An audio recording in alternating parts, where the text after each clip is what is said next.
பார்வதி பாலகிருஷ்ணன் அவர்களுடன் கூட மேடம் பத்மா அவர்களும் இங்கே இருக்காங்க. அவங்களும் ஆனந்தத்தை சேர்ந்தவங்க. இவங்க 2 பேர் தான் நம்மளை அழகாக ஹோஸ்ட் பண்ணுறாங்க இங்கே. அமுதா, நம்ம இளம் புயல் அமுதாவும் இங்கே இருக்காங்க. ஆல் லேடிஸ் விங் ஆஃப் ஆனந்தம் இங்கே இருக்காங்க. எல்லாருக்கும் ஒரு கைத்தட்டல் கொடுத்து வரவேற்றுக்கோங்க. Thank you so much. இந்த மேடையில் மிக அருமையாக ஆடக்கூடிய ஒரு ஆண்மகன் இவர். ரொம்ப சந்தோஷம். எங்களுக்கு இன்றைக்கி டைம் இருந்ததுன்னா கடைசியில் இவரும் ஆடுவார். Thank you so much.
ஒரு குழு ஆரம்பித்து நம் அனைவரையும் கர்நாடிக் மியூசிக், சினிமா மியூசிக் போன்ற அனைத்தையும் பாடுவதற்கு வாய்ப்பளித்து எங்களுக்கு ஊக்கமளித்துக் கொண்டிருக்கின்ற இந்த இசைப்பதிவு குழுவின் நிறுவனர் அழகி சிங்கர் அவர்களை வரவேற்பது ஆற்ற அழைக்கிறேன். இது ரொம்ப தற்செயலான இந்த நிகழ்ச்சி. அதாவது 3 வருஷத்துக்கு முன்னாடி தற்செயலாக நாகேந்திர பாரதி என்கிட்ட பேசும்போது இசைக்குழு ஒன்று ஆரம்பிக்கலாமா அப்படின்னால நானும் விளையாட்டான ஒரு இசைக்குழு ஒன்று ஆரம்பித்தேன். அதில் நாகேந்திர பாரதி தான் முக்கியமான இதில் முக்கியமான இயக்கு.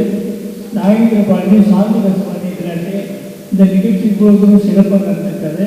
முதல்ல அவங்கள உங்கள் சார்பாக நான் வாழ்த்துகிறேன். நீங்களும் கைதட்டி அவங்க வாழ்த்துகிறேன். அவங்க தொடர்ந்து இப்போ இந்த நிகழ்ச்சியை நடத்துவாங்க. பிரமாதமாக இருக்கும். எல்லாம் அசையாமல் கேட்டுக்கொண்டு இருப்பீங்க. வாழ்த்துக்கள். ரொம்ப நன்றி அழகி சிங்கர்.